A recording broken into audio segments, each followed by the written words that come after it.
Y101 remembering what happened 20 years ago this weekend on September 11th. We've got a very special guest on the line. It's John Miskulin, who has had quite the close connection with 9/11, and I'm sure having this 20th anniversary really strikes home for you whenever you hear his story.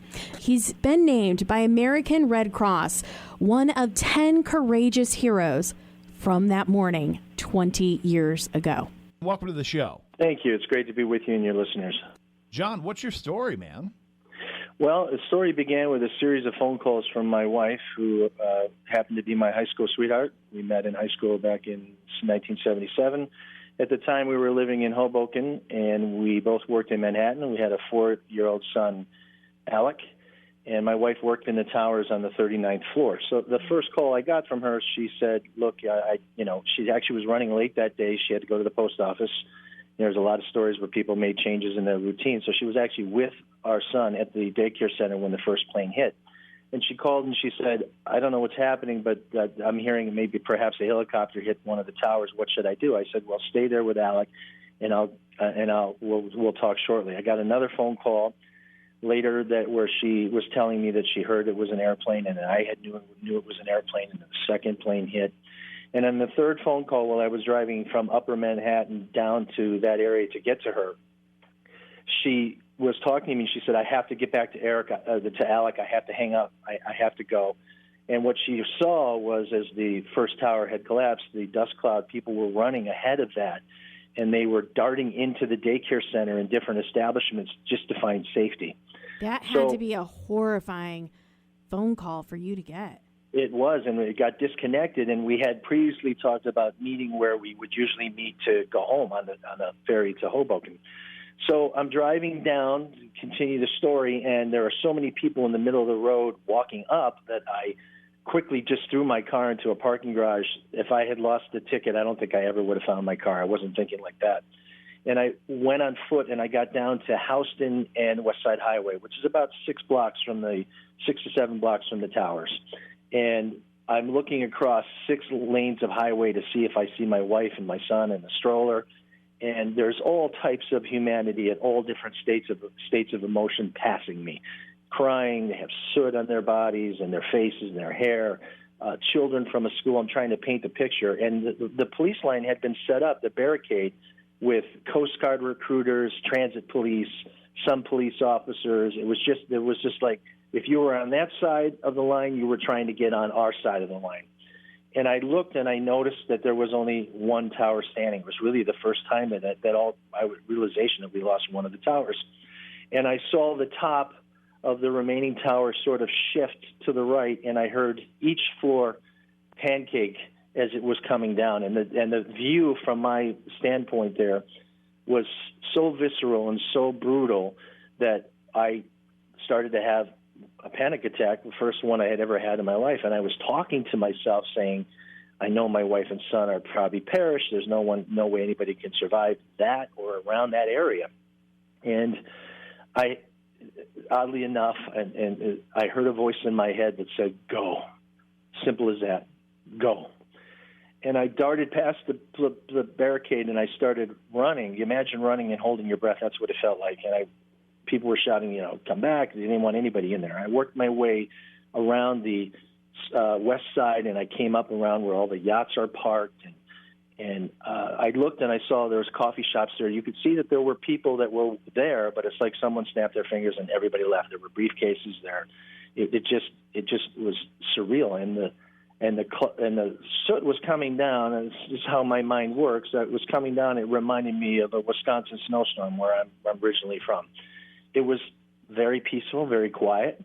There were papers that were coming down, shifting left to right. I looked off to the right, and there was a huge building there, and I thought to myself, I wonder who's looking out that window wondering why I'm walking down here, because there was no one moving. I got to the base of the towers, and I encompassed a fireman on all fours. I cannot tell you his name, but he was integral in how the day was going to continue for us. I helped him up. He was Irish, I can tell you that. He had a beard, and I looked at him and I said, "Can you believe this? This is so unbelievable. Have you ever seen anything like this? Who do you think is in charge?" And he looked around, and in that moment, it was like a light bulb went off, and he said, I think I am. And then he looked at the pile, and he said, those are all my buddies in there. And what we heard, and I later learned, that the firemen wear locator beacons on their uniforms. And if they're immobile for 30-some seconds, those sirens go off. And what we were hearing on the pile was 363 of those going off. And it was so surreal and so eerie, and it almost like if you walked out of your home in the middle of the night and heard crickets. It was like that. It was very loud, but that was all you heard. And I looked at him and I said, I promise you I'll be back. I said, I have to go to this daycare center. I will be back. I went a half a block. I pounded on the daycare center doors. No one came. I pounded on the glass. Finally, somebody came, and I said, is my wife Colleen and my son Alec here? And she said, yes, we're all in the back, huddled in the back. So I walked into the daycare center. I learned that the dust cloud had enveloped the daycare center. Everything had gone pitch black. They lost power, and they were all huddled in the back. And as I walked in, I looked, and sitting along the walls were people in business suits, people that had run into the building, and they were shattered. You could tell they didn't have anything in their gas tanks left. So I went to my wife and son. I gave them a hug, and I immediately turned to the owner of the daycare center, and I said to her, verbatim, I said, what's your plan for evacuation? And she said, well, I don't have one. I said, well, you do now, because I'm taking my wife and son out of here, and I'm taking everybody else. I said, I want you to take these towels, cut them up, get them wet. We're going to hold them over our mouths to use as filters. She said, should I feed the kids? I said, sure, whatever you can do to make this day seem as normal as possible for them. So I grabbed a gallon of water. I went back out to this fireman.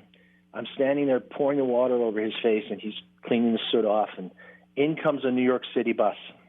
The bus doors open, and fire recruits from Brooklyn come out, fresh fire recruits.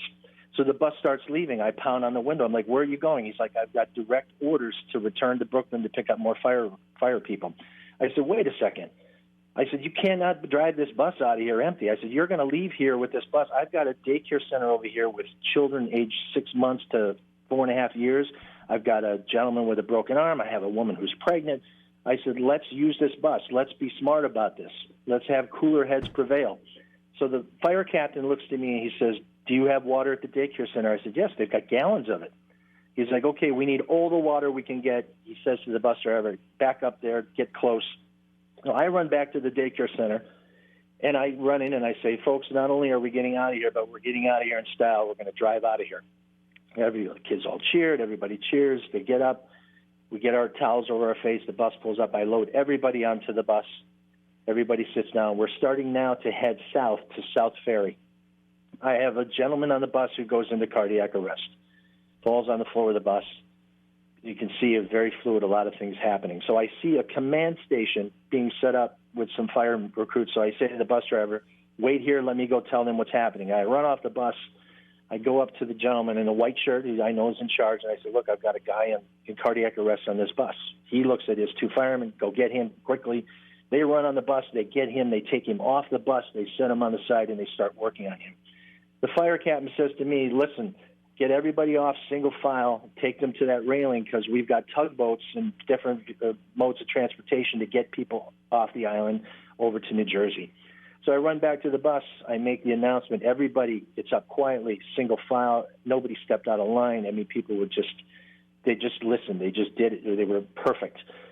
Got everybody to the railing. Myself and another gentleman handed everyone over, all 62, and finally myself, onto the tugboat Adriatic Sea. Now, you've heard people say what a beautiful, crisp, clear day that was on September 11th, and by looking off towards New Jersey, it was sunny and beautiful. But when I looked over my shoulder, it was like looking at Dante's Inferno. I mean, you wanted to get away. We got over to New Jersey. The owner of the daycare center went on the TV networks and said, if your child was at this daycare center, we're here in New Jersey. And I looked at my wife and I said, look, I feel like I need to go back. I'm being pulled to go back. And she said, no, I want you to stay here with me and our son. So oddly enough, I had just started this new job after 17 years of working somewhere else in catering. And, of course, New York is a destination venue for weddings. So all the weddings were canceled. And the person that I was working with, the company, she had lost power in her walk-in boxes. So she set up grilling stations outside She started cooking off all her food and feeding it to the relief people, the people who were helping. Anybody who wanted to come up could eat. Just so happened the director of the Red Cross was there, went through, got a plate of food, sat down, and approached her and said, look, this relief effort is going to be really immense for us, and we'd like to contract you to have you handle the food relief. So 2-3 days later, after starting this new job, I got the phone call to say, we're going to have you be the food service director for the relief effort. So now I'm back into Manhattan, and I'm feeding 15,000 people a day, breakfast, lunch, and dinner, and midnight snack at 3 piers in Manhattan. They had Pier 90, 92, and 94. So one was the mayor's task force, one was the FBI pier, and one was the Compassion Pier. Now, the Compassion Pier is where someone would come if they were looking for their loved one and say they worked for Oppenheimer Funds or Cantor Fitzgerald, and they would go to a table and there would be a representative there, and they'd be asking questions, and they were carrying the pictures of their loved ones with little notes, and I knew how they felt because I had that for 35, 40 minutes of not knowing if I had lost my family, and it's hard to breathe, and I started telling my story, and people were talking, and once you were in this inner bubble there with security passes, I had a badge, I could go anywhere in the city.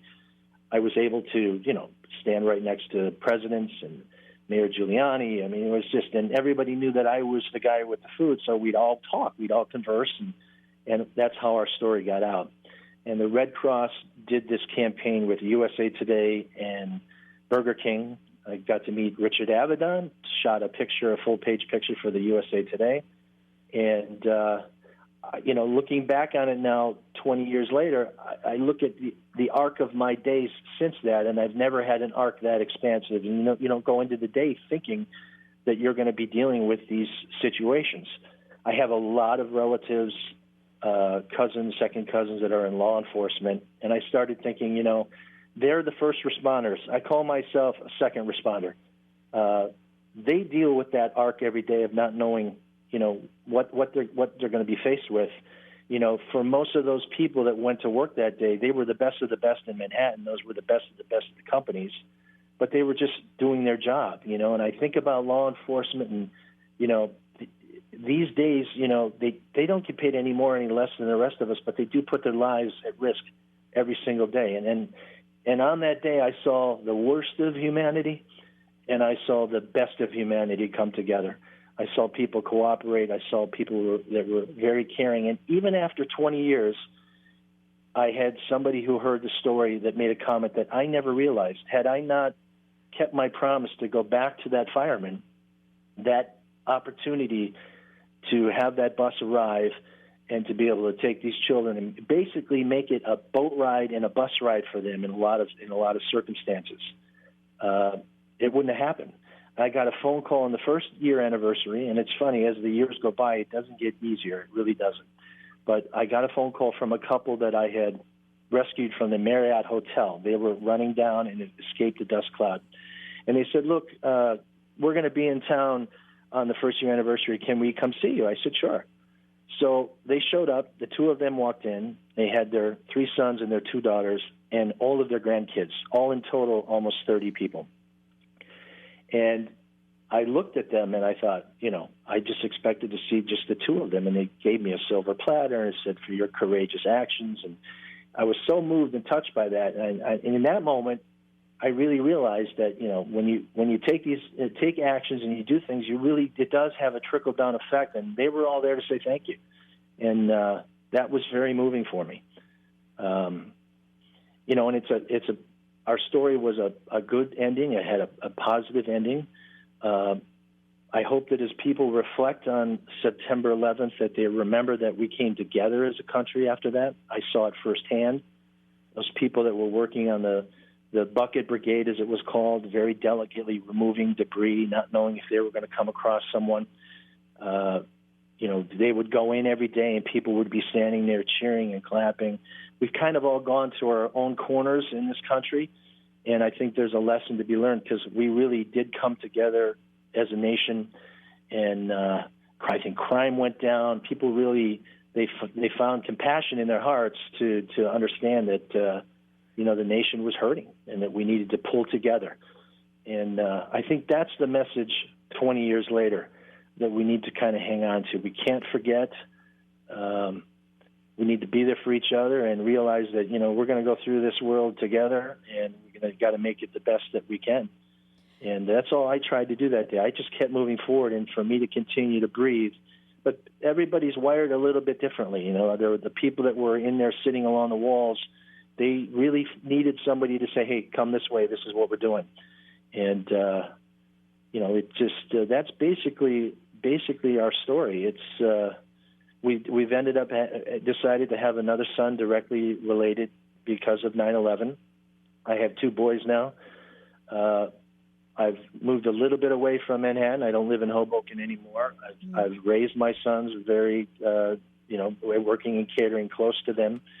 I have, oddly enough, I'll share with you, I have a family band called the Magical Miskulin Tour, and we do classic rock and Beatles, and my sons both play. My wife sings. We're out playing as a professional band, and none of that would have been possible if these other things didn't happen, because I wouldn't have downsized, what I thought was important in life and looked at, because nobody looks at the end of their days and says, thinks about their job. They think about family and their loved ones and what they've done. And on that day, I've realized that no matter what I do the rest of my life, on that day I made the right decisions, and I help people. And my wife said to me when I walked into the daycare center, and I don't share this with a lot of people, but she said there was a glow around you, and she looked at my suit and she said, "You don't have anything on you." She said, "You were clean. There was no powder," and I was walking through that.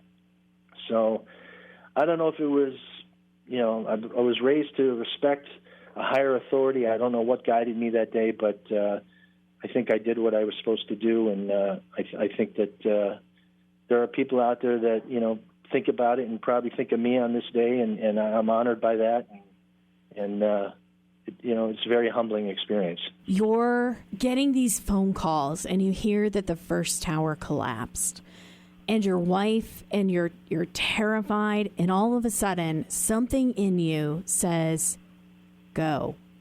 Do you feel like that was the voice of God just speaking to you, letting you know you're going to be safe? Go get your wife and your son. I don't know if it was God, if it was a guardian angel, if it was my father who had passed a few years earlier, but it was very clear and very direct in my mind, and I heard it, and I thought, that's the right choice. I didn't know what to do. I was pacing. I couldn't breathe. I thought I was going to collapse, and that's just how it went down. And when she ended that third phone call with me in a panic, I really didn't know that the tower had collapsed. I was just, until I got there, she didn't spend a lot of time telling me. So there's that. The big problem is you always say to have a plan of what you're going to do in an emergency. We've learned now to do that. There's something else that I've realized over the years is everybody's connection to 9/11 is so personal and so important. It's like you're looking back when assassination of JFK or Pearl Harbor or the Beatles coming to America. People know where they were, and you mentioned 9/11, and a lot of times I'm just quiet. I don't tell my story. I let other people there. Oh, I called my cousin Franny, and this happened, and I was on my roof deck, and so everyone that you talk to, when I do speeches, I go and do speeches at colleges and high schools, and I say that to people in the beginning. I want you to take a deep breath. I know that you have a connect, because people want to tell their story, and until they can get that out, sometimes it's hard for people to listen and to really take it in. So I know what that's like, because it happens a lot where people start talking about, and they weren't recognized for doing this, but it's still just as personal and just as important. And, nobody goes out every day to try to do something heroic. You just, when people look back at it, they say, oh, that was a heroic action. But I look at myself as, like I said, a second responder. I do feel that our service personnel in the military, in law enforcement, firefighters, they do go out every single day with that question of looking in the mirror and saying, what is the arc of my day going to encompass? Am I going to come home to my family? We need to remember that as a country. Yeah. We need to remember these guys are heroes, and respecting our police officers. I know it's a very political thing now, but I'm telling you, would I want to do it? I probably wouldn't. So, we have to tip our hats to them and show the respect that they deserve. And I hope people connect with that, looking back and knowing that, people were just going to work that day, just going to do their job. And people ran into those buildings and up those stairs not knowing if they were going to get out. And I know that you rescued all those kids. Tell me about, because I'd imagine corralling a bunch of little kids in a time of where you're going through some trauma here, getting them from the bus to the ferry. Tell me about that. I will tell you, in all honesty, I never heard a child's voice. They were quiet. They listened. There was never any ruckus. They were just little angels. And my son at 4 described it in an interview. He said it was a very ugly day. And when I was going back into work, he ran to the door to me and he said, "Daddy, are you going to go find more people?" So I shared that story with the USA Today, and they put that in that article. That's verbatim what he said to me. But it was a bus ride and a tugboat ride for those kids, and we tried to make it as normal as possible under that situation. But I'm telling you, everybody I didn't hear a lot of voices in the room. Maybe they heard my voice and they thought, well, that was enough. We're going to do what this guy says, because, I never had one person say, I think we should do this, or I don't want to do that. Everybody just listened, and we were able to, find victory at the end of that day for our group. We did have a couple of the children at the daycare center lose one of their parents, and a lot of the parents, like my wife, worked in the towers, and they would bring their children there because it was close. So when you went back to see that firefighter and the bus pulled up, did you have to talk to the bus driver and convince him to take people? Or did they immediately were like, yeah, this is happening? No, I had to wrangle a little bit and get a little bit. I'm 6'4". I look like Steven Seagal, as I'm told, and I used all of that day to get them to cooperate. And it's just like I said, I literally use that phrase: cooler heads have to prevail here. You're going to drive out of here. You don't drive out with an empty bus. Even if you take us all to Brooklyn, we don't care. I want to get these kids out of here. And had the gentleman not go into cardiac arrest on the bus, I probably never would have spoken to that fireman who said, go to South Ferry. We would have continued out of Manhattan. So everything seemed to fall into place, but it definitely was a bit touch and go there for a bit, because, I've explained to people that I basically commandeered the bus, which I did, because I wasn't going to let the bus leave.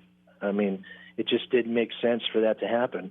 And, as we were driving out in the bus, a squad car came driving by and pushed powder all the way up the side of the bus. So if we were walking, who knows? But I'm looking back on it. What was I thinking? I was thinking secondary gas line explosions. Nobody knew if there were more aircraft coming. We didn't on the ground. So that's how my mind just kept working. We needed to get away from that area.